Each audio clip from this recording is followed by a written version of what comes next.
శుభా ఏంటి నా పడుకోకుండా ఇంత దిగులుగా కూర్చొని ఆలోచిస్తున్నాడు.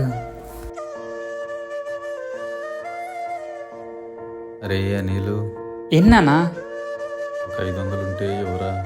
ఆరోగ్యం బాగాలేదు, హాస్పిటల్కి వెళ్ళాలి. జీతం రంగాన్ని ఇచ్చేస్తాను. ఛీ మరీ అలా అడగాల నానా. ఇదిగో సరిపోతాయా? సరే ఇవి కూడా తీసుకో. ఇంకేం కావాలంటే ఫోన్ చేయి నాన్న. నాన్నెందుకు అలా అడిగే డబ్బులు ఇవ్వననుకున్నాడా ఏంటి? ఏంటి ఈయన అలా ఆలోచిస్తూ కూర్చున్నారు? ఏవండి ఏవండి ఏంటి? ఏంటండి ఏదో దీర్ఘంగా ఆలోచిస్తున్నారు? ఏమీ లేదే. ఇప్పటివరకు మా నాన్న నన్ను ఏమీ అడగలేదు. ఈరోజు ఆయన ఒక్కసారిగా వచ్చి ఆయన దగ్గర డబ్బులు అని చెప్పి నేను డబ్బులు అడిగాడే. దాని గురించి ఆలోచిస్తుంటే బాధగా ఉంది. నాకు ఆయనకి ఎప్పుడూ పడదు.